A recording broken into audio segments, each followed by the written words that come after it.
অসমের ট্রেডিং কেলেঙ্কারির সূত্র ধরে সিবিআই আজ ৯২টি জায়গায় তল্লাশি চালিয়েছে।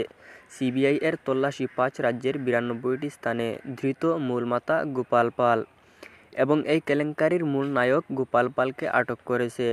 ২,২০০ কোটি টাকার অনলাইন ট্রেডিং কেলেঙ্কারির মূল নায়ক হল গোপাল পাল।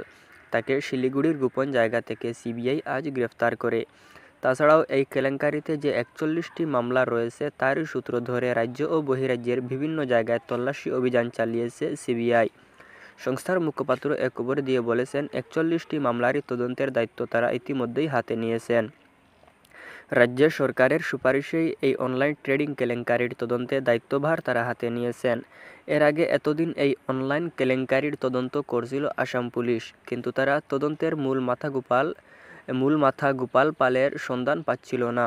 সিবিআই তদন্তে হাত দেওয়ার পরই দেশের ৫টি রাজ্যে ৯২টি জায়গায় একসঙ্গে তল্লাশি অভিযান চালায়।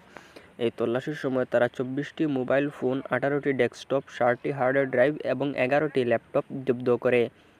এই ট্রেডিং কেলেঙ্কারিতে যারা অর্থ বিনিয়োগ করেছিলেন তাদের বিস্তারিত একটি তালিকাও সিবিআই ইতিমধ্যেই তৈরি করেছে।